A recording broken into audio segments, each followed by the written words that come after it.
Welcome Yep. to Dominionism Talk or Sick of This Dominionism or It whatever is bullshit. Christian Reconstructionism or Or as Qasim Rashid said to us was instead of calling them Christian nationalists, we should start calling them national Christians and then or call them Nazis. nationalist Christians because that shortens to Nazis. Yeah, I can see that as a possibility. And you Um, know what? I like it. I like yeah, it. They're Nazis because that's what they are. so They do Nazi things, so they I'm going to call will, them like a Nazi. but then they're going to sit there, they are, and they're going to scream that we're being, abusive of them and what's it called? Yes. We're persecuting them. How dare Yes. we Yes. persecute these poor people? But I'm finally seeing things show up on the thing. Hi, Wanda. Hi, Gretchen. There's people I've missed before, unfortunately, because I was still trying to get my laptop to notice the conversation started. But I will try to keep up with us. We had a request to discuss Bill Gothard today. Um, and Bill Gothard is related also to the Hobby Lobby people. They were big supporters of him for quite a while. Um, Yes. there's that, and the Duggars are mixed in with that. And it's interesting because some parts of Christianity have called him a heretic since the 80s.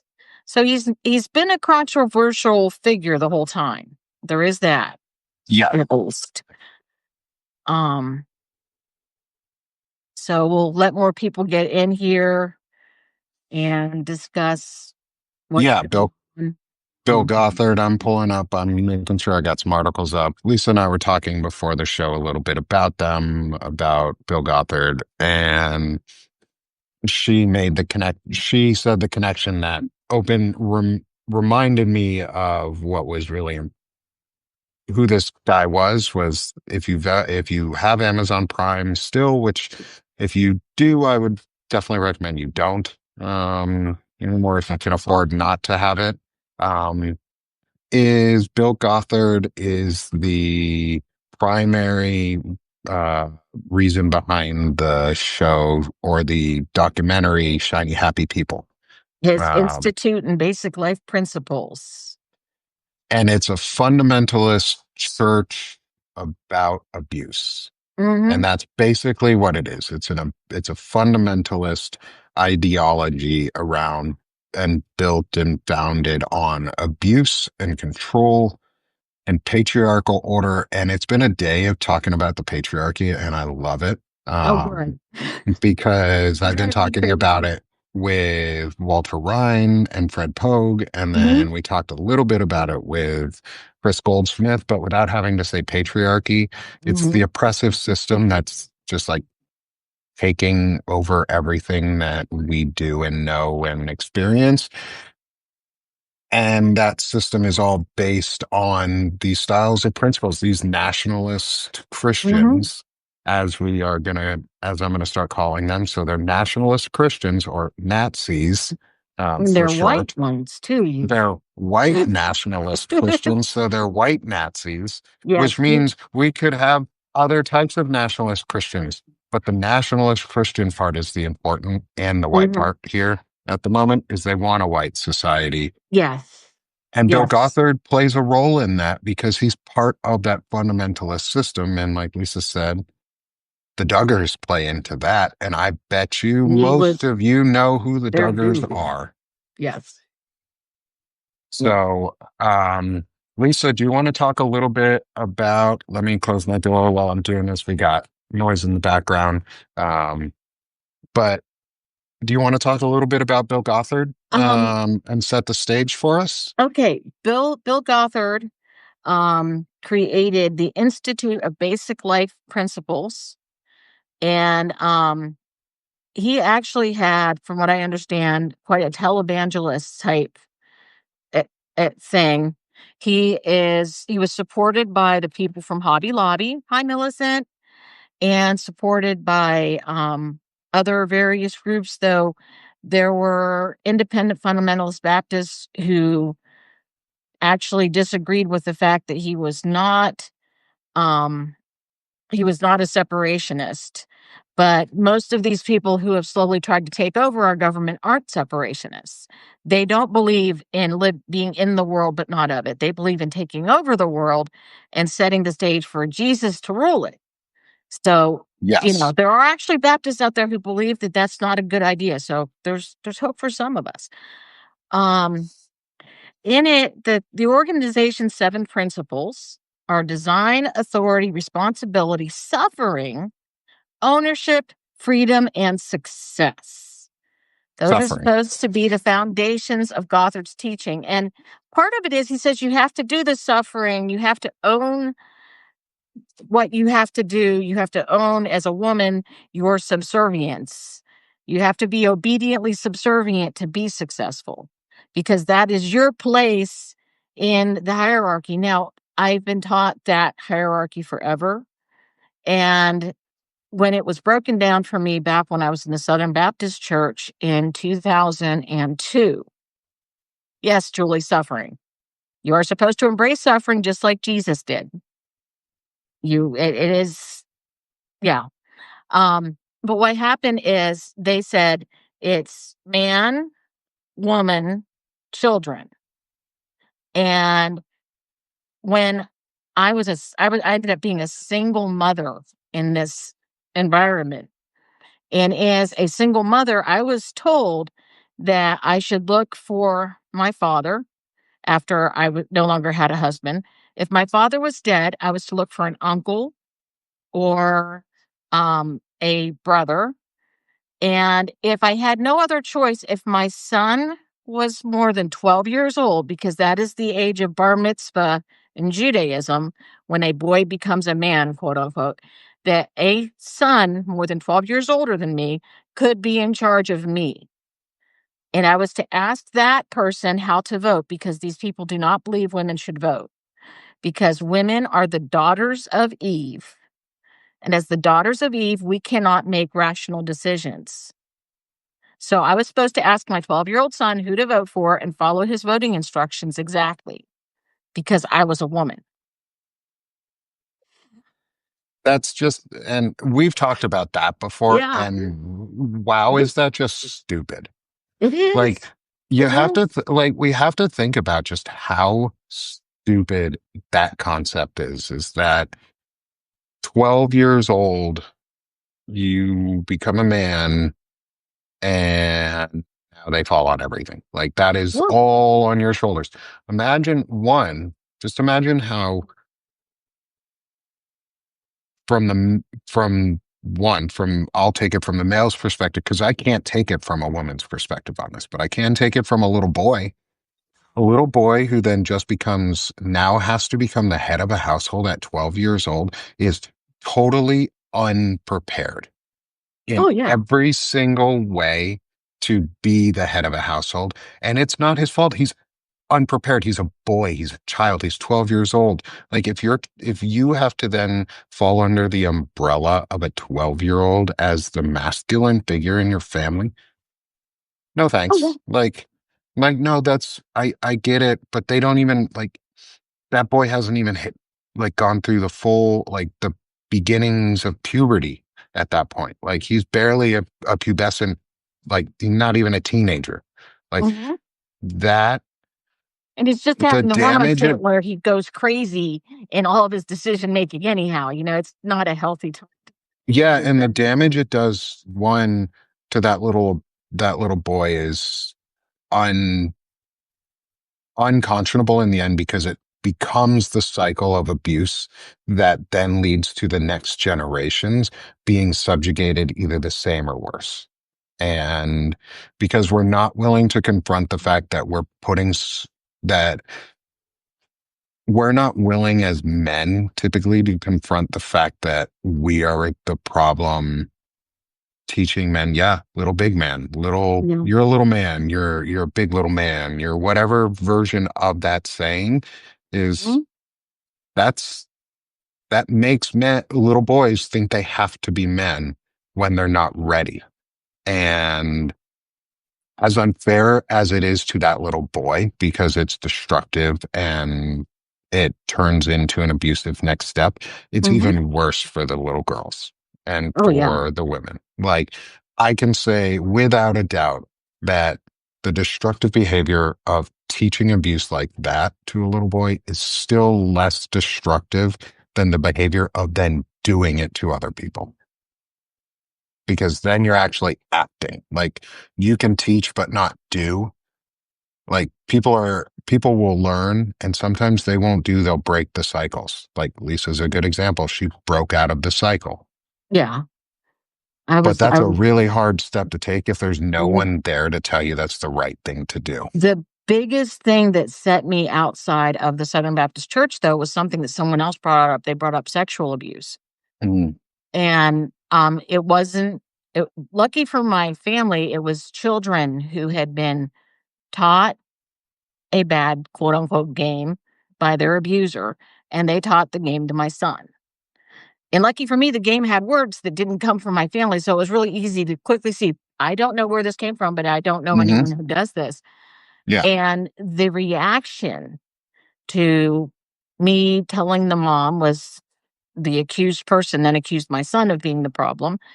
And the church just became a complete judgmental gossip thing. And I couldn't safely leave my child there hmm because adults were behaving so badly about it. But there is no sex ed in Christian fundamentalism because, for Yep. whatever reason, families believe that if they teach their children about sex, that their children will then have sex. When the truth is, when you teach a child their body parts, teach them they're allowed to say no about being touched the way they don't want to, etc., those children are more likely to tell somebody if someone tries something bad. But when you don't even educate your children, and the thing is, I have a real blind spot about that. I did not realize it until my granddaughter was at my house and I was giving her a bath. And I said something to my son about, making sure she cleaned her private areas. And my son said, "Mom, she has a vagina and she knows what it is." I'm like, "She's 5 years old and she knows she has a vagina?" Because I did not know that at 5. I don't think hmm I knew that till I was at least 11 or 12. No one told me.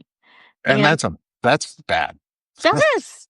It's really bad, and that's how these kids are kept, and since they're homeschooled and everything else, these kids are easy victims if there's an abuser in their midst because they do not know that what's being done to them is though they might feel uncomfortable about it, but they won't even have the words to say, "Hey, somebody did this, and it felt weird." They don't between the constant elders are in charge of you, men are in charge of everything, etcetera.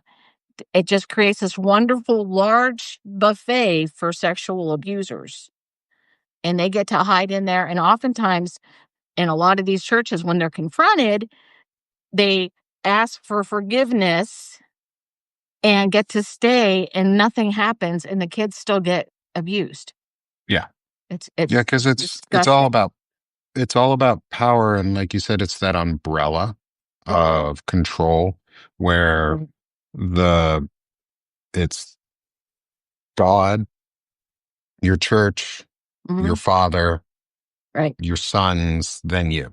right. Like, you're way on the bottom as a woman, and Mhm, especially as a girl, and they don't believe women or girls in any way because the systems that they're teaching fundamentally don't value women as equals or as people. Like, right. you're a woman, not a person in their eyes, You're and a that's walking womb. yeah, you're a vessel. Yes, you're a vessel, there we go. You're a vessel. And even in another church I was at, they were also anti-women in the pulpit. They would not Yeah, let women teach Sunday school to to boys that were more than 10 years old. After 10 years old, they had to be taught by a male because they were entering manhood, and a woman cannot teach a man. yeah, yeah, yeah. Like, It's like, really? but and that it's so crazy too because traditionally in a lot of like Christian and more fundamentalist households, the teacher of most things is women, is the mother, is your mom teaches you. Your mom Mhm. teaches you skills and how to cook and sew and clean and do pretty much everything because dad ain't home. Like Mhm. dad's not part of the picture. He's not expected to be. He's not Right. supposed to be. This is probably where, thinking about it, this is probably where that phrase, "Oh, dad is babysitting," came out of in Oh, the long wow. run. Is they talk in not specifically this church in Gotham, um, but this mentality Mhm. of dad is not a caretaker, he's a babysitter. Um, and that was something I always pushed back against as a younger dad, and I don't ever get that anymore, because I definitely don't look like I'm just babysitting my kids. Yeah. And but going back to Gothard and all of the things, one of the things we want to talk about, or I want to talk about in this, is the sexual abuse part, is the Okay. fact that it is an abusive cult. And that's really at its foundation what it is. It's an abusive cult. It's not meant to teach this. I'm looking at an article from a blog site called Tears of Eden. And it's a story from someone who is a survivor of the Bill Gothard homeschool cult. I've got Ministry Watch open, which has an article around the Texas Supreme Court rules Mhm. against Bill Gothard, and the um, IBLP and that's a good thing. Um, and the reason that they're being sued and that they have this lawsuit against them, and the lawsuit that I'll drop a link for it for Ministry Watch if anyone wants to go to this page and check it out too, is the Texas Supreme Court ruled on June 27th that a lawsuit against the Institute for Basic Life Principles and its founder, Bill Gothard, could continue despite the defendant's petitions to dismiss it under the First Amendment and the ecclesiastical abstention doctrine. In the original lawsuit, Phoebe Merritt and Abigail Dottie alleged from approximately 1996 through 2011, their brother Samuel Grant sexually abused Merritt, and their father Stanley Grant sexually abused both Merritt and Dottie. Among other assertions, Merritt and Dottie alleged civil conspiracy against the Grants, Gothard, and IBLP. They claim that IBLP constitutes a cult that teaches distorted and heretical Christian doctrines, grooms girls to be available to sexual assault, and indoctrinated boys and young men into the Gothard IBLP sex abuse cult, teaching them to abuse and to overlook abuse. Mhm. And so, aside from these women who were abused as girls, Well, is we have to remember the neck or alleged abuse, and they have, and it's, before and that, yeah, and there's because I have another one up this from an hmm actual blog called My Imperfect Life, where they apparently were part of this for a while. It yeah, says, in addition to the belief system's problematic treating teachings, Gothard was accused of sexual harassment himself by more than 30 women in 2011, despite his claims he never kissed a girl nor touched a girl immorally or with sexual intent. They escalated to a lawsuit and it was dropped a year after he quit being leader of IBLP.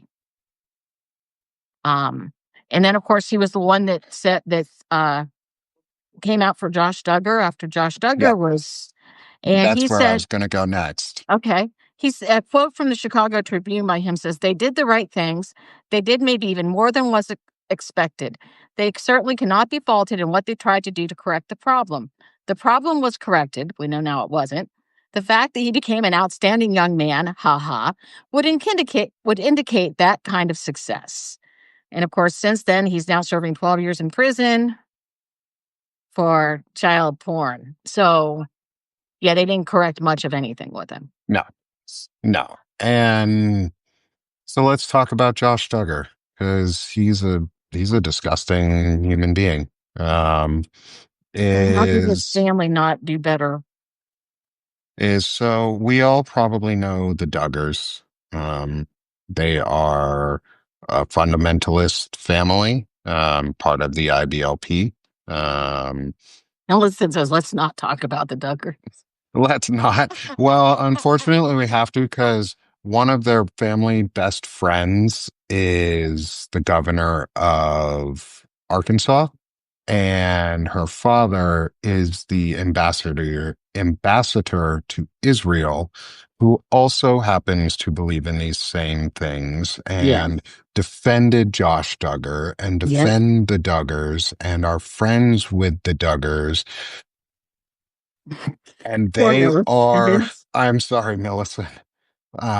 And they are unfortunately the ones who are dictating any form of, No, they're messing up your you state. know, they're, yeah, one, they're messing up my state, but they're also the ones dictating any form of foreign policy at the moment Israel. towards Israel and how we see the Palestinian people Right. and how we view as a nation for policy, not as individuals, but as a nation for policy, what the next steps are towards oblivion and destruction, because he's part of a apocalypse cult to Well, destroy the world because they need to gather all the Jewish people into Israel and then kill all of us is really the end all be build the all. temple. Build the Got to build temple, the kill all temple the first. Jews, go to go to heaven, get raptured, or whatever. Right. Whatever their nonsense is. They're an apocalypse cult, and they govern a state. The family governs a state. Sarah Huckabee Sanders believes she is subservient to her husband. She's Right. the governor of our state and believes she's subservient to her husband. So if her husband chooses that he doesn't like something about Arkansas and he might want it changed, she's subservient to him. She must serve her husband. That's the church she believes in. That's the views that she was raised on. Mhm. She's said it multiple times. She's subservient to her husband. I'm going to keep repeating that because that's Does not that how it mean that should he's be. governor? Yeah, when did we did not elect her husband to be governor. We barely Yeah. wanted her to be governor, to be fucking honest. Like, but her husband is the real governor of Arkansas because she is subservient to him, And he which means gets to she is tell also her. subservient to her father still, secondarily. But her father has shitty ass fucking views and definitely provides feedback to his daughter on the fact that she's not doing well enough to be destructive. Um, so because we have been lucky that we have stopped some of the worst of her tendencies in Arkansas so far, even with a Republican majority. Um, and we have the Duggars in this state who influence policy, Yeah. who are buddy buddy pal pal with Sarah Huckabee Sanders and her father Mike Huckabee.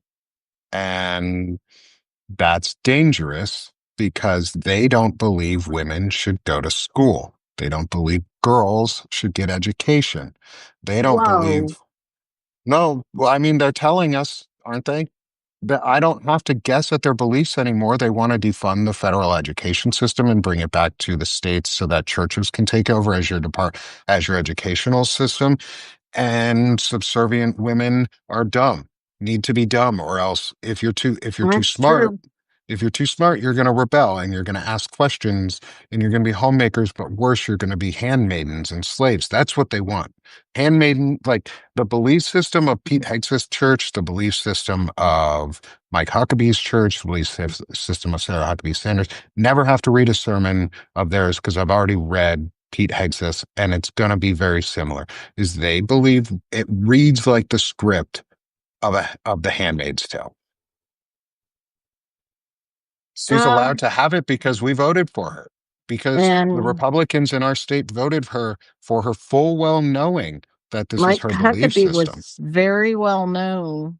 Um, And he had good press, let's face it. He had a really good, uh but yeah, One man, one household, one vote. one household. In fact, if you're a woman, they don't want you to vote at all, so I don't know if there's a woman that's in charge of a household who votes for her, or Nope. if we just don't get to vote at all. Your son gets to vote for you, remember? Your 12-year-old gets to Well, tell you how yeah, to but vote. now a 12-year-old has his own household. He's a 27-year-old, and I'm an old widow. Who votes for me Well, now? too bad you got to vote the way he votes. Didn't you know? I Don't you wonder. know? It's I Missouri wonder you're in. who's supposed to tell me what to do now, because I haven't had anyone tell me what to do in like a Yeah, good you're 5 or supposed to 6 aren't years. don't you know it's a comment I made back to Dana on a post too where she was like somebody was mansplaining. She was about mansplaining and I was like, "Well, Dana, you see, you're right." I was like, "You're right. Yes. Yes. What you're thinking is yes." Um and but that's the thing is like uh, in in if you were still in the church system and still in the faith system you were or the fundamentalist, I guess, abuse system you were in, because it's not really church, is you would, I'm assuming, have to fall under either your brother, if you have one, or your son, whoever is the who's there to be your male counterpart, right? Right. Wouldn't you have to still, you would still be subjugated to somebody? If you can't find anybody, you go to the church leadership and ask them to appoint one for you. So a So, like, minder. you ask for an elder or a deacon or the pastor himself to tell you how to do things. Still gross. Yep. Julie, still gross. In fact, that's even more gross because they're taking it's the umbrella effect. They you Mhm. go up one step. Like the Right. only other thing between you and God is them in their worldview. So they're holier than thou. And that Well, breeds women aren't power. capable of holiness. Yeah, women aren't capable. You're capable of spirituality, right? You're just Women not women capable of holiness.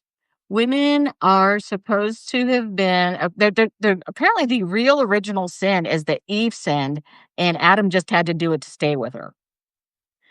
Yeah, And I've heard about that.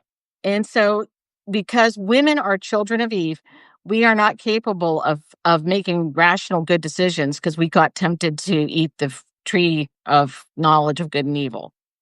Yes. So that You has to, darn pesky women yes, we eating ruined the world for eating the everybody. apple from the snake after the guy didn't do anything to stop the snake. Mhm. And because, what a weak man. That Adam, you couldn't level of even gross like disgusting. how are you supposed to rule over women, Adam, if you couldn't even tell Eve not to eat a damn apple? Right. Like, what you gonna do, man? She ain't gonna listen to you. She ate the apple. You couldn't even stop her from doing that, and there were no consequences to saying no at the time. Like everything was good. Like all action was godly and good. So all he had to do was say, "Hey, babe, don't eat that apple. That's some rotten shit right there." But you know what? He didn't. He didn't. So men, suck it up. We fucked up. The original sin ain't women. It's our problem. You know why? Because one, original sin ain't real. But if you believe in that, the original sin was you just sucked. You were just too much of a wuss and a Mhm. testicle who was soft and weak to tell that woman that she couldn't eat a damn apple. What is wrong with you, Adam? You soft, weak man. Like, come on now. You can't even no, not even an apple, just a snake who can't even speak in English or Latin or whatever language Aramaic Well, and at the time. it talked to her somehow, you know. It's like oh, like what did that snake What do? it Get hard women and strong it's and actually talk to her on the mythology. inside? If you understand anything about literature, that I would get, like, s hit probably by some people, but that's mythology. It is It a is. visual, storied representation of that pretty much points to, our inability to follow the rules and everything. It's never was meant to be a reason for how to arrange society. it was that's taking the narrative and applying it in a way it wasn't meant to be, you know? It's very frustrating. Yeah, what did that snake ever do? Why is the snake evil? Well, Really? Come on. they took away the snake's legs and threw it on the ground, remember? Yeah, Mhm. what a silly story. What a silly snake. Like he couldn't stop a snake. Come on, dude. Like how weak are you to not be able to stop a snake?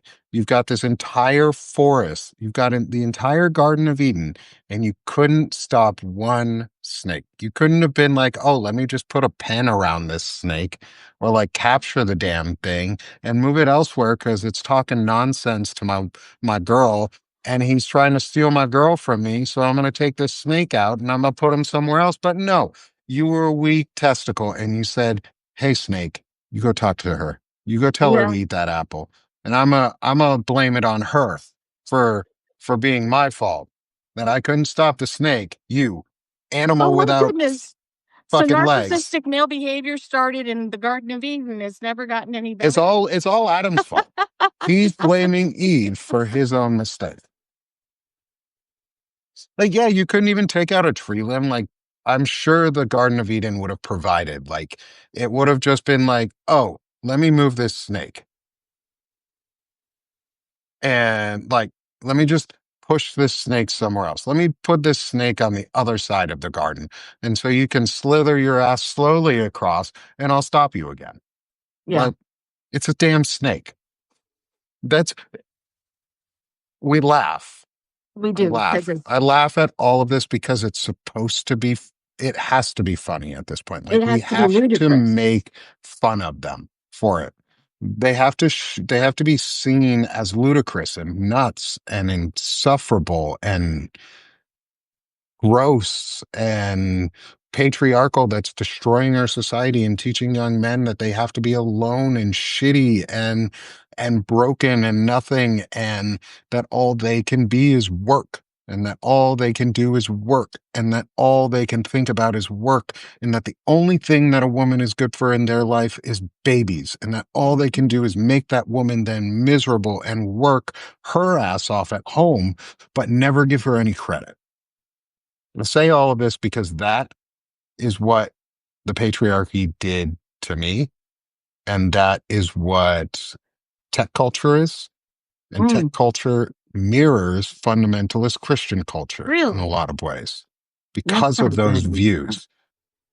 And because it's all based on the broligarchy. They're all the same at this point. They all control the same motive of men need to be on top and men are better somehow and men can all be all of this. And Walter Rhine, actually I have someone that I want to get on the show with us at some point. Yeah. Is Qasim Rashid at some Hmm. point. I'd like to be able to have That'd be him come in great. and talk. He talked about Tim Whitaker. I'd like to talk to him That was first, coming in obviously. September. Um, yeah, when once he's back from vacation, Right. and his partner lets him. Um, He's a good man. see, see, he's a good man. He listened. He listened. He was like, ah, yeah, Yeah. I can listen. And you know what? That was all that was needed. But like, we have to confront all of this stupidity Hmm. with laughter, but we have to reframe it. We have to Right. stop talking about it in the lens of what right wing folks talk about and how they talk about issues. And I think one of the first things that separates us and is where we can find solace with each other and build community. And for those of you who do go to church and have faith, or go to synagogue, or go to temple, or go wherever you go to have faith, is find a place that allows women to be pastors or faith leaders. Because Walter Rhyne says it really well, is you cannot have the best of the best if you exclude half the population. And Right. so you have to be able to go to places where you have faith leaders who are women or gay or trans or teachers who are trans or gay or whatever. Not all, but many of the ones that also ordain women are also LGBTQ affirming. Not all, but usually if you find one that ordains women a lot more often they are also a lot more friendly to LGBTQ people. Yeah, and you'll Um, notice with churches like that too is they don't talk about issues and rights or viewpoints in the same way that fundamentalists do. Always a sanctity, and it's something Lawrence Winterman and I and Fred Pope talk about a lot now is the sanctity of life and mhm, like sovereignty of life, is they believe in the sanctity of life. Is if you find a church on average that has either female pastors or allows female pastors, maybe they don't have one, but they do allow it. They mhm, just don't have one at the time right, because they have a good male pastor. Um, right, is go to things like that if you believe and you want to find a community again and your faith is still there and you mm, want to be part of a church because they're going to help teach you about sanctity of life. right, And the sanctity of life is that core concept that we all deserve to be here because we're equal as people right, and not I don't view you as a woman or as a trans person or as a gay person or I'm not a male is I'm a person. From there, we gender our language. Yes, that's part of language is we have gendered language at the moment. And we talk about things in gendered emotions. mhm, We can still use those to talk about ourselves in the way that we communicate about things. But you'll find in places like that, in communities like that, they use words in a much gentler um, gentler way. They mhm. use words that It's a aren't, reconciliation ministry instead of a confrontational one. yeah, one, and it's like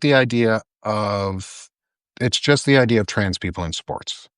It's that concept is I don't care because it's not an issue to me because if everybody, because they're all people Right, and you should be able to we have a right to pursue happiness in this country. right, And most of the best athletes in the world are women, mhm, hands down, period. Women are just tend to be better at sports in a lot of ways.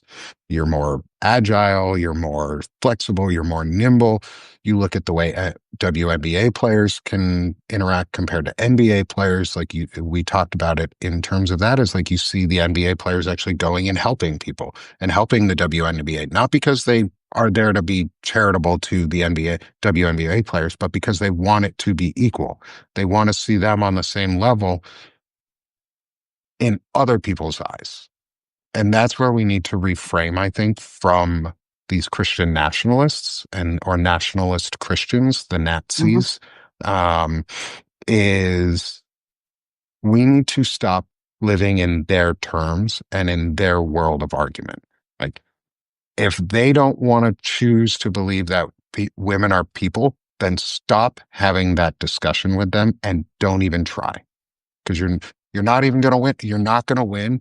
But if you can reframe the discussion where you're now in control, because they want to be in control of the mhm, discussion. It's all about control. It's the right, the fundamentalist thing, the Bill Gothard ideal, looping back into Bill Gothard right, for all of this, back to our key concept in our person, mm, is it's all about control. They want to control the narrative. They want to control every decision. They want to control life. They want mm. to be in control. They want to make biblical law the law that runs the country, for goodness sakes. Exactly. Exactly. And a theocracy is is an antecedent or no, sorry, antithetical to Right, democracy, mhm, is against right. democracy. You cannot have a functioning democracy if it's a theocracy. And even Rushdoony said that, though he said it the Hmm. other way. You can't have a theonomy if it is a complete, it's a complete, opposite of democracy. You can't have them both. Yeah, because So, you can't because one is inherently an authoritarian system. right, Um, the Bill Gothard School of Teaching and methodology for like the homeschool teachings and things like that are inherently authoritarian by nature. right, And they're inherently fascist by nature. They're fascistic. dictatorial. Mhm. They are all the words we associate with the people that we think are evil and Right. wrongdoers because they want control. Mhm.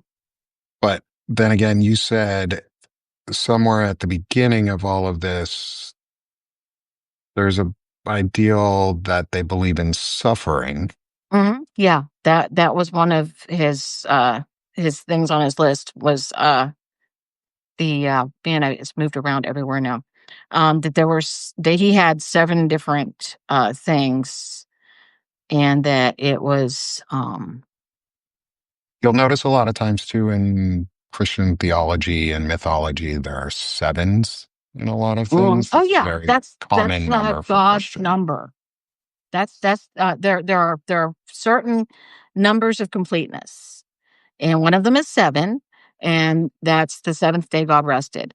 It was a whole of 7 days for creation. The other one is 40. These are supposed to be wholly complete numbers, and so 7 and 40 are, like, really big numbers, and also 12. There were Yeah, 12 I heard about tribes. 12. Jesus had 12 disciples, and there was even though I think they've never proven that every disciple came from a different tribe. It was believed that the 12 disciples were a mirror of Israel as in the 12 tribes. That's one of the reasons why, if everybody remembers, because News 5 is super fast, is when we bombed Iran, Mhm. Trump was so adamant about calling it the 12-day war. He was very adamant that it was only 12 days and that it was the Right. 12-day war. And so this is kind of the problem when you have people who are trying to bring about prophecy or make prophecy happen, is those people always get it wrong because you can't force prophecy. Even you can't force a prophecy to happen. If you watch any movie and you know that to be true, like Yeah. stop trying to force prophecy. Um, but in the end, it's really all about control. And I think part of it is this, to me, suffering from the outside, from someone who's never been a part of one of these churches. Suffering to me from the outside mm, isn't a male concept for religion. To Mhm. me, suffering falls on women And children. and children, and men are given passes for almost everything. And it's almost as though they are using suffering instead of you will suffer and you will have to go through suffering. It is you will be the one inflicting suffering on others. And your role is to make others suffer in the name of God. And I know that's not the theology behind it. And No, I it know that's isn't. not the and I know that's not the anticipated meaning behind all of it. But the actions of it leave a lot, leave it very easy to think that that's where suffering is focused in a lot of ways, at least from the outside, is it's about what suffering almost other people have to go through for your God. Um, and it's less about you suffering and more about other people needing to suffer because you're being excluded or you're being ridiculed or your faith is being questioned because others don't believe it as strongly. And that is suffering to you because you have to suffer through other people not Right. believing. But the real suffering is what you force onto others.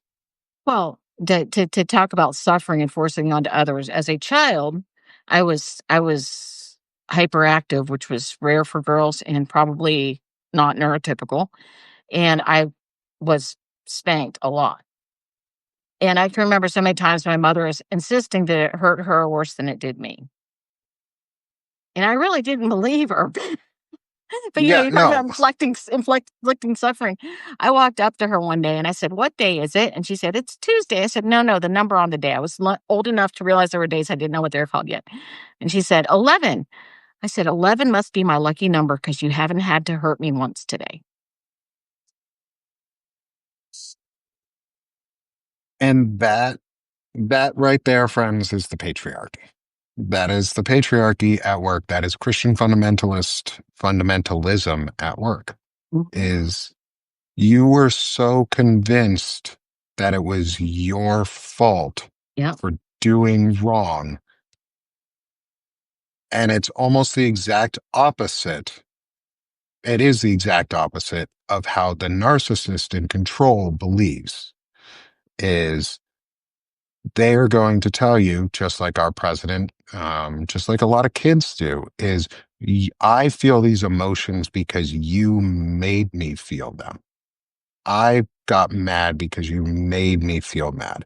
And we Right. have to use those words. We have to use the words that are correct about them is when it happens in our lives and it's somebody that we can have a positive control over, we Mhm. need to teach them what those words do to other people, Mhm. but not blame them as they are those words, especially if they're kids. Like Yeah. if you're a child and they use the words, you're like, my son does it. Is he will push back. He's at the age where he pushes back on everything. And it's why do I have to do this? Why? Mhm. I Oh need an yeah. answer for Why? everything after no. Is Mhm. no's not a complete sentence. You need to tell me, and it's not my fault I'm mad. It's your fault because you made me mad. Mm. It's a child's view, and we need to remind adults, especially, and our kids, that that is a very selfish, childish, abusive view. Mhm. Not that they are abusive, especially with children. You have to be very careful with your words. Right. Is not that they are abusive, but that the action that they're doing is an abusive act and can be abusive. And the Mhm. action is bad, not them, because Right. then you instill the idea of abuse as them. And that's sort of, I think, in a lot of ways, what your mom was doing was she She was instilling an abuse on accident because she was abused into it. she believed that a that anything I did wrong showed she was a bad parent. So she had this constant need to perfect me because she was raised that what kind of parent she was would just reflect if I was a perfectly behaved child, she was a good parent. If I did anything wrong, it just showed she failed as a parent. So there was this over necessary need of control just to be good enough for her. It's wrong, but that's how it kind of And happened. unfortunately, too, I think part of it also was she was afraid that if she wasn't good enough as a mother, she too would be abused. And so she had to abuse you.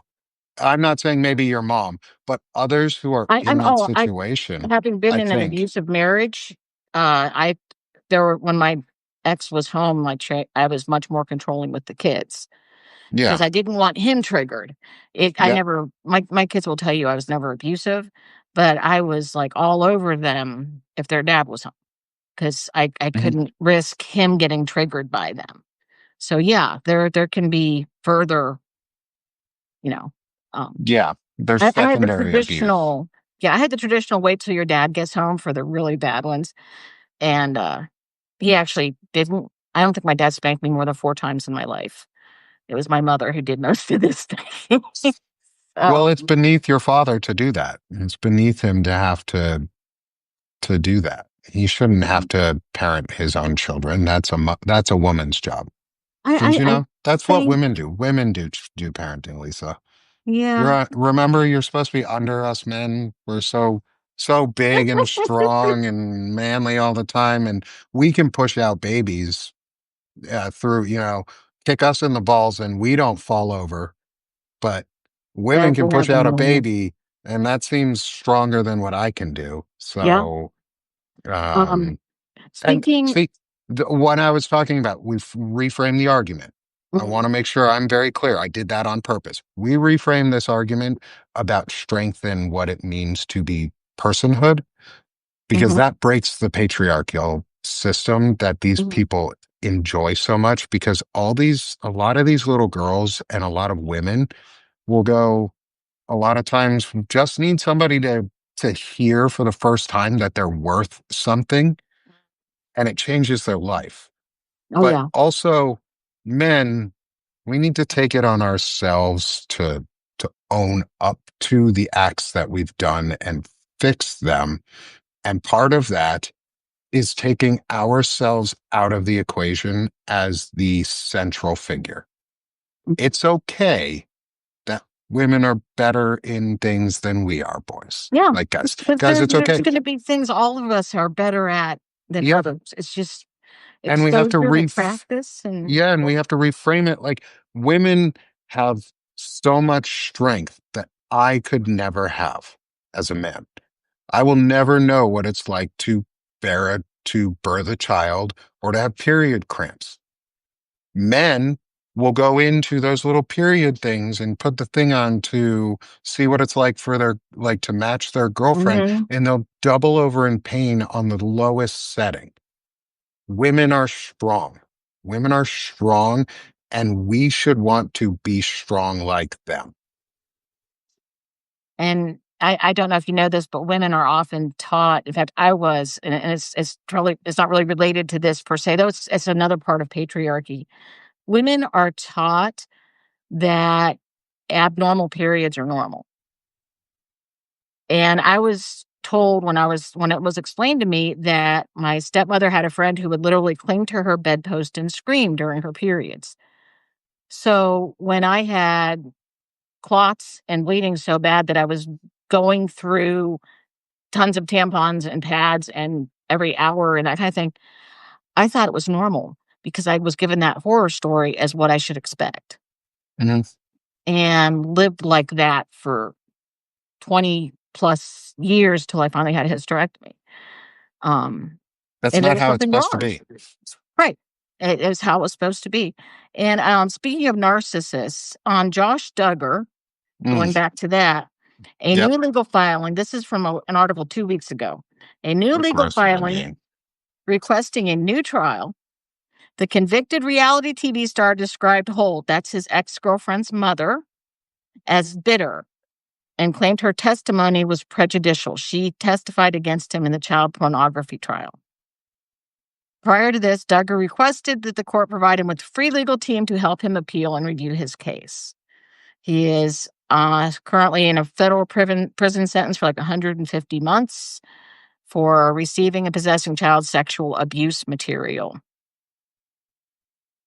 And he's blaming his ex girlfriend's mother for his conviction. He abused his sisters as Hmm. children. Yes, he did. Like, from there, don't care what he has to say. He abused his sisters as children. His family covered it up. Hmm. His family pretended that it was okay and that nothing happened. And that's sick and it's disgusting. And They it got taught him a those job little in. girls. He got a job in our government and he's a pedophile. Mhm. He's a pedophile. Yep. He was on Ashley Madison too. He was on that stupid ass adulterer site. Talk about Christian values right Yep. there. Adulterer and a pedophile. Remind you of our president? No wonder they get that behavior.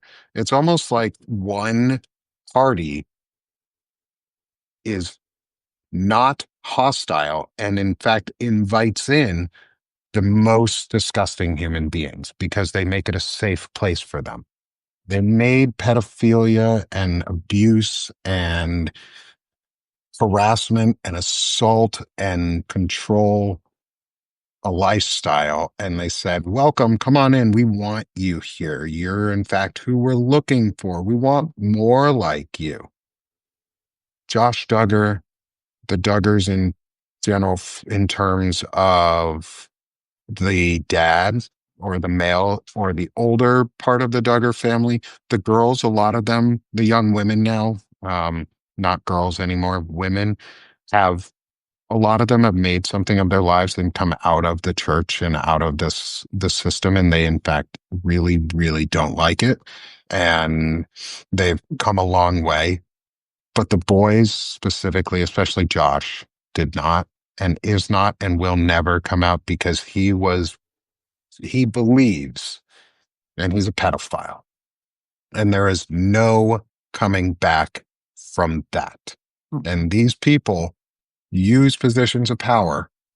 Bill Gothard, Josh Duggar, Pete Hegseth, Donald Trump, Mike Huckabee. Yep. People like this use power for control. And Hmm. that control is central to who they are.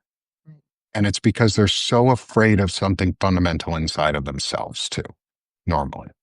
They're so insecure about something inside of themselves that they are projecting all of this hate and vitriol and vileness and bile at everyone. It's why Stephen Miller is so disgusting as a human being. We haven't talked a lot about him, but he's going to be worth talking about. Is Yeah. he is a true Zionist. He is a Mm. Nazi. He is what we consider like the worst of the Zionist side of things. He's a Nazi. He's a Jewish Nazi. He self hates. He hates himself so much and everything about his culture and the way that he was brought up because I've looked into him and I've read about him. His family's very, very similar to mine. In Oh, fact, they wow. came over to New York roughly the same time. Not same family, not same last name, no relation. Right. But I read his story and his family did a lot of good. And how did he Something end in up him who is he wrong. is? Yeah. Something they were always slightly conservative, but Mhm. he was always the worst. And it's something, it has to do with the idea of control. It has to do with this control mentality that these men typically fall into and this subservience mentality that they abuse women into. Um, and if you look at, unfortunately, the women who are most abused into these systems, we haven't talked a lot about it, but I want to talk eventually about is like the cult eye and like the deadpan stares and the Oh, princess yeah. voices and the ways that like you are taught Hmm. how to hide the Hmm. abuse and hide the control through these, I guess as now they're calling them soft girl mentality where they're There's a teaching whole girls. dressing, there's a whole fashion line for it now. Oh yeah, now we've got our instead of just our um trad wives, now we got soft girls too. That's the grooming side of everything that we didn't even really Getting get them ready into. to be trad wives. Yeah, getting you ready to be that nice handmaid and Sarah and Jezebel, because that's what they believe in. Mm. I wish we were lying on that. Um, Robert says any man who believes he is superior to women should go through childbirth just once. Yeah, no, totally true. I think I absolutely agree. I think at least we should have, if you think you're superior to women, put on that period cramp pad and walk around with it for 3 weeks and go through an intense period for 3 fucking weeks. Then come Yeah. back and say that you're like strong as shit and you're a man. Like, because at that point you're gonna be like, shit, men are weak and we can't handle this shit because we can't. We're not made to. It's not how our bodies are made. We're not made to be strong in that way. Women are stronger than us in that because they're supposed to be. Stop pretending, men, that we're stronger and better at everything because we're not. That's I where was patriarchy is. told as I was being groomed into this patriarchy stuff that I had to behave this way because men were, their egos were too weak to be in an equal relationship with women, that they needed me to act dumber, to be subservient and do that because otherwise their egos would be impinged on and they wouldn't be as happy. And that we had to do this for men because they were incapable of surviving with women who were better than them, which So is I also guess, insulting to men. yeah, it's Think super about it. insulting to men.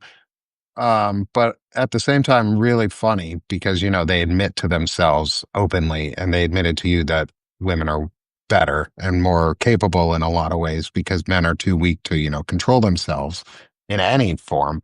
Hey, Cat, welcome.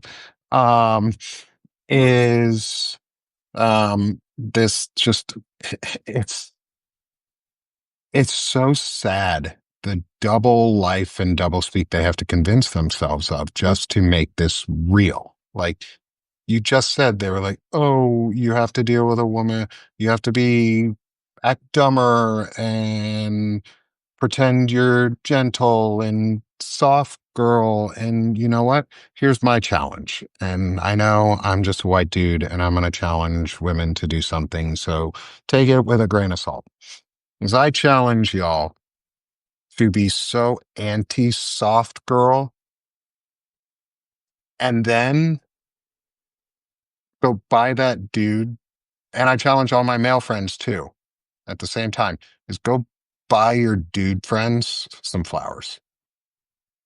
Go buy a guy some flowers for the first time.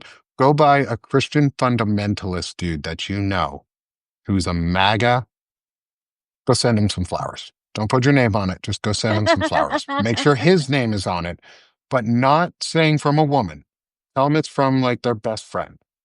Even lie. You can write whatever the fuck you want on a greeting card. Picture them going, oh no, they think I'm gay. Yeah.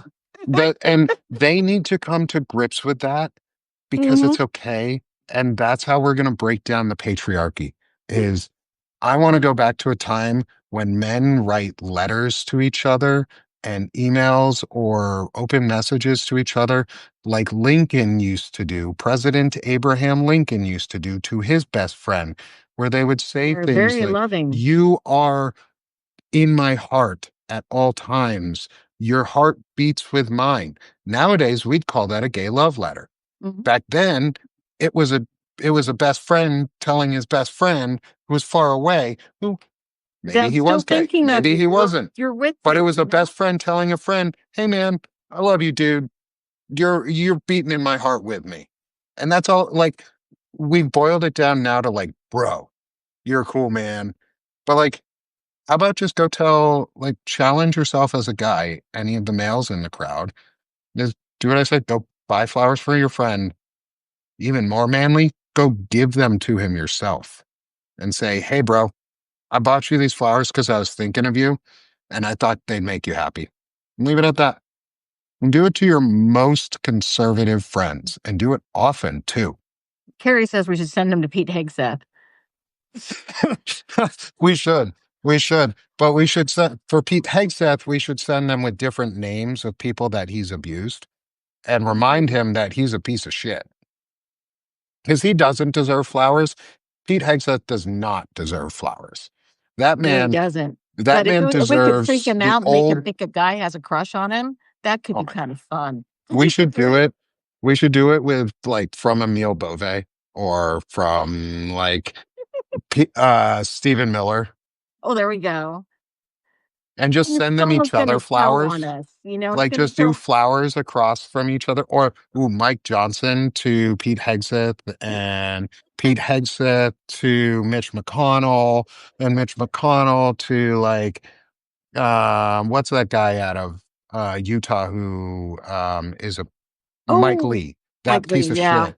Oh, he's We need to send him a bunch of flowers. Somebody needs to send him all the flowers and just yeah. be, oh yeah, send JD flowers too. Make sure you don't put his wife's name on them. Make sure you put his best friend's name, like put Elon Musk or something or Peter Thiel on them. Like just do stuff that Yeah. they're not expecting because I say that in jest to the people we hate, really, really hate, but like people in your life that you care about, do it. I challenge you as a man to man up, vagina up, and push a baby out by sending a fucking flower to your friend. That's Like, our guy it's points the out this easiest hard thing you'll have to do. yeah. That's our guy says it probably isn't the best of ideas. And even I was thinking, you know, they're gonna get us investigated and they can't complain that we did anything wrong, but it could cause us a little bit of trouble if we start doing it to like, you know, public figures in our government. But Well, it's fun to no, they imagine. can't. No, they can't. That's it. I mean, they will. They'll try to, but There's if nothing wrong we sending them there's flowers. nothing wrong with sending your public officials flowers and telling them that they're doing a really shitty job and you hope their day smells like roses. I Because would hope it's roses really called smell like poo poo poo. I've heard I've smelled some nice roses. And I love to smell But like, petunias. I mean, you used to be able to send boxes of cat poop in the mail to people. Like literally, you could buy a box of cat turd and send it to somebody in the mail when I was in college. Like, you can do anything on the internet. It's okay to troll the trolls. Yeah. Like troll the trolls, but the people in your life who you are trying to actually win back and make a community from, because that's what it's really about, is they've made a community of hate and of patriarchy and of abuse.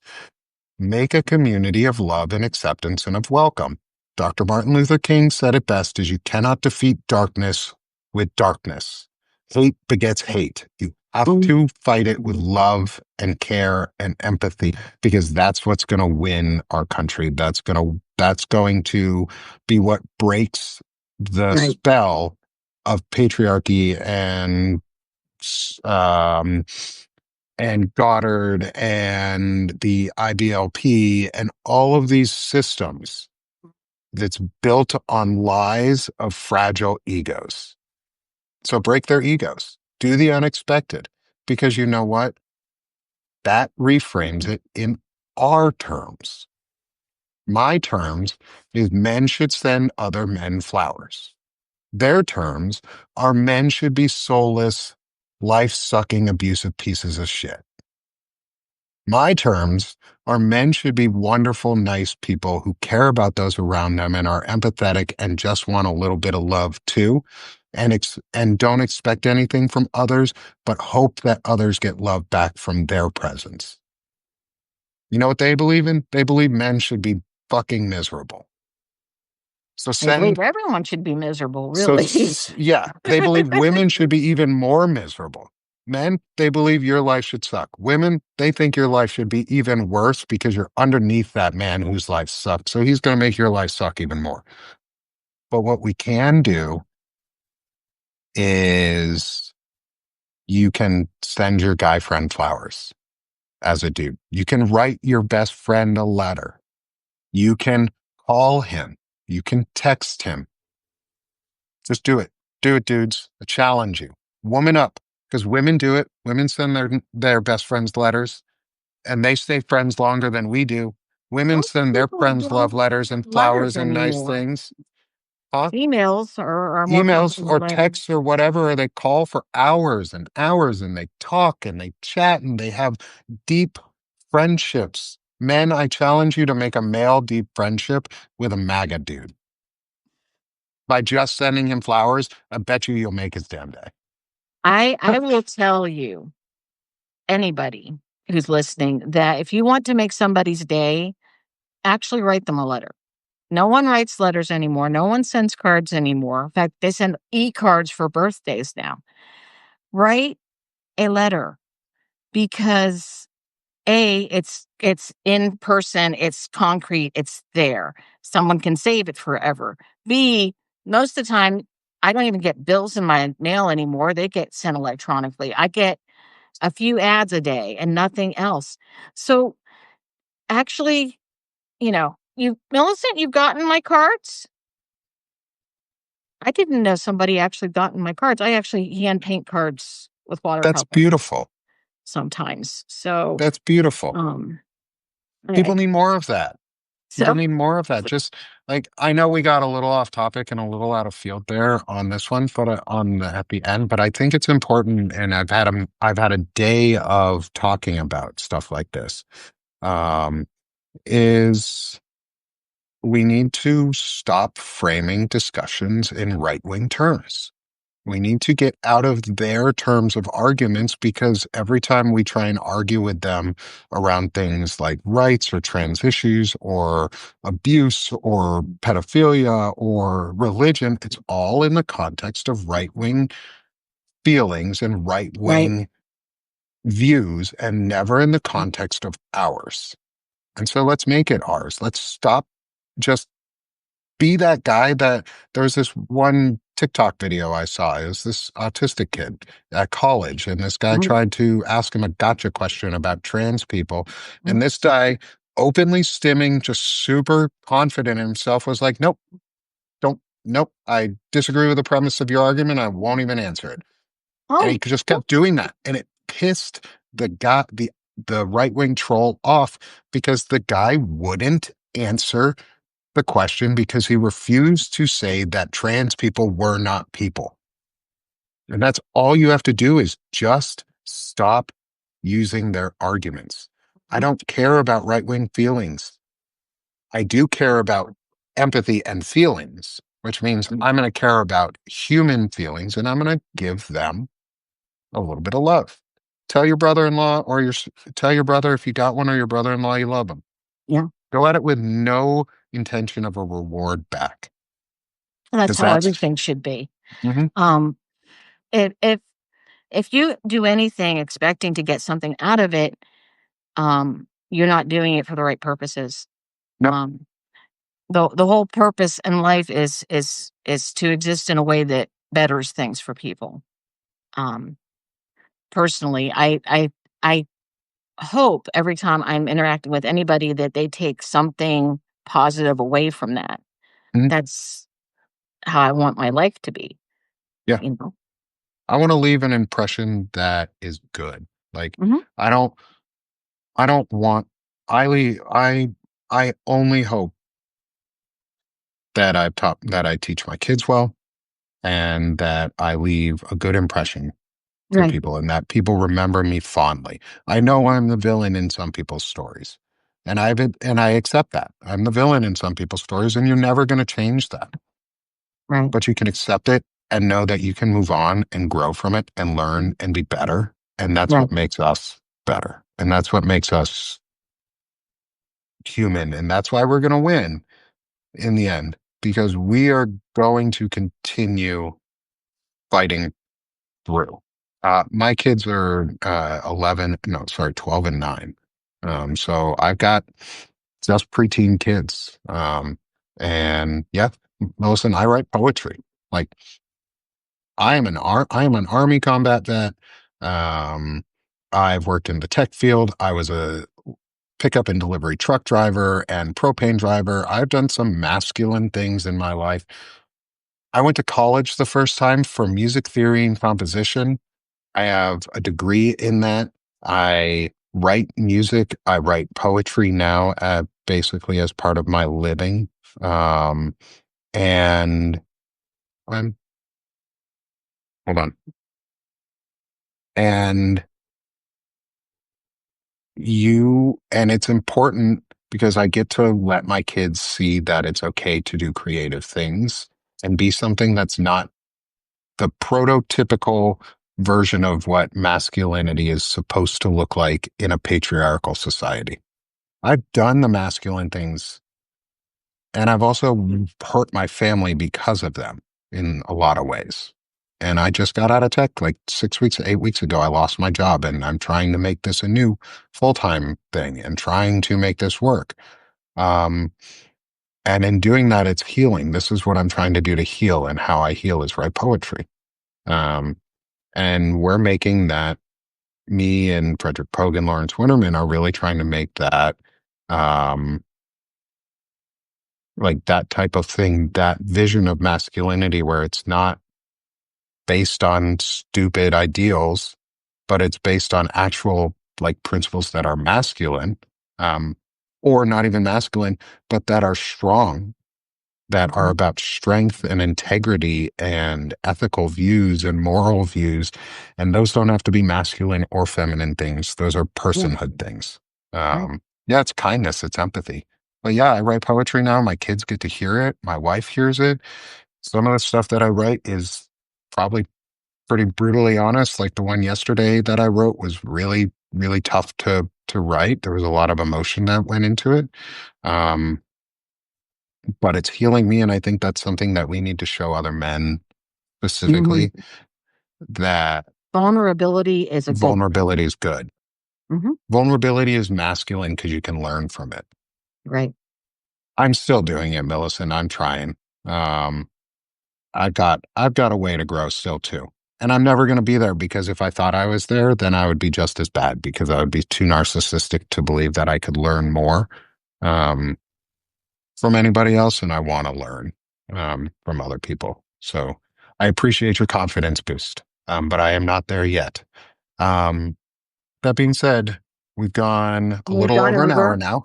Yep. Um, Gotta go. and I would really like to plug my episode that I've got going on to a couple Great. things real quick tomorrow. I have first thing in the morning. I'm sick of this show with Wendy Parker. We're doing an episode that I've entitled "Trucking Along," because she's very well knowledged on the trucking industry and the Okay. trucking field. And I worked as a local pickup and delivery driver a long time ago, and I have some experience in the field as a CDL driver. And I'd like to see her opinions and thoughts on Great. things, especially with stuff going on.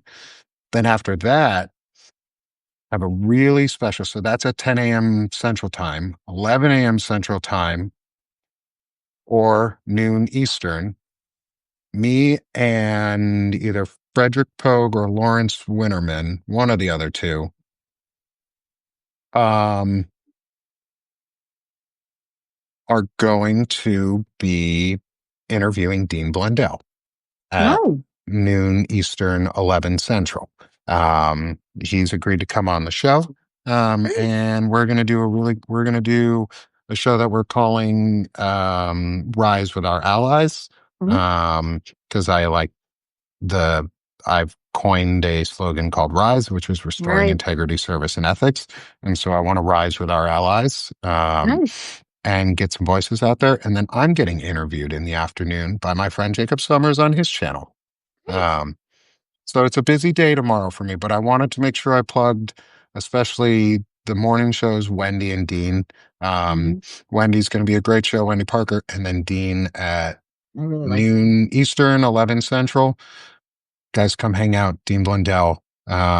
This is going to be hopefully the first of many, and hopefully a foot in the door for us to be able to meet Zev, Shalev, or Lev Oh, nice. Parnas, or Olga Lautman, and folks inside that community who Mhm. have some really, really close connections that can help us grow our message too and get it out there um, to restore America, because that's what I want. I love this country too much to Yeah. see it fall. Me too. Lisa, how about you? I'm nowhere near as prolific as you are on the lives. I have a porch porch thoughts on the at bedtime every night now. And it's been I love having about that you do those. huh? I don't always watch, but I love that you do them every night. Yeah, and I've started reading my short stories. So I've started to do short story prompts, and I Sunday love it. evenings will be shared readings. Anybody who wants to come and read what they wrote from the prompt is I welcome love that. Sunday evenings. And just hang out and talk about nothing for over an hour. And Isn't that um what we need sometimes? I yeah, and as widow living alone, it actually is great for me too.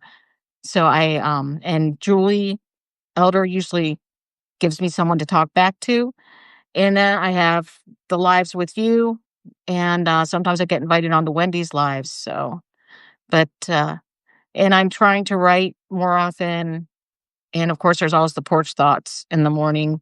I do about 4 of those a week, so I love them. I love that you're putting out stuff. I love that you're Please continue to put it into my chat too. I'm very okay, thankful that you're using my chat. That's why I okay. have it open that way so people can drop their articles, just like I drop mine for others to be able to read Mhm. and watch the videos of. Please watch Lisa's. She's amazing. I love doing these shows with her. It's been I am so glad much you kept fun. me because you've taken off and gone a lot farther than I have, and so I'm glad you kept me. I didn't keep you, Lisa. I found you. Okay.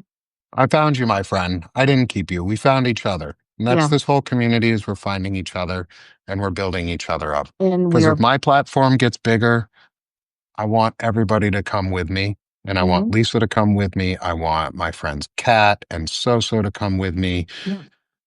I want all of us to get together because when we all rise together, we're going to make it.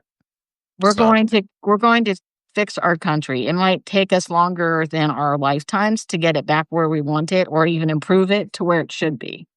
I don't think so. I think this is a generational project that we're willing to undertake as generations of people who are still here. We Yeah. have boomers all the way down to Gen Alpha. We have the boomers, we have Gen X, we have Gen Y, we have millennials, we have Alpha, we have everybody, Gen Z, everybody who can stand up and make a generational project happen in less than a generation. I I'm think we can I'm do just that. thinking the international part is going to take several years to get back because the problem with the fact that we reelected Trump is they can only guarantee that if we elect somebody who isn't a Trump, they've got 4 years. They don't have beyond that yet. Yeah, and that's the And thing is so we have that's an 1 year. 8-year We project. have 1 year Yeah, to get as many people involved and engaged right, and ready to be in office right, or supporting people in office as possible. We have 1 year to defeat a 40-year project. right. One. Let And that and sink in. Chris Goldsmith said something really well as we can close this out is the first step to engagement is a low bar. mhm, Interact, share, support, and find your people that you inspire. listen to. And then subscribe and share and share and share and be relentless in your sharing of Mhm, content that is positive and is a, is the values and the things you care about. right. Um, and so, Lisa, thank you. Thank you for we'll see you guys on Thursday. Yep, Thank you we'll for be letting me back get on a plug. Thursday, same time in the afternoon. Yep, Uh, 3 o'clock. 3 o'clock Central, 4 Eastern. Mhm. We'll be back for some more. Probably gonna maybe go a little more into the Duggars, Sure, and maybe the Huckabees on that would be Thursday. good. I'll look them up a little bit more because my governor, Yeah. she's a thing. She's a she. I don't know about her. She's an interesting thing, creature of a human being. Um, yeah, rise, y'all. Let's rise together. Thanks, Got it. Lisa. I Thank appreciate it. you. Thanks, Bye-bye. everyone.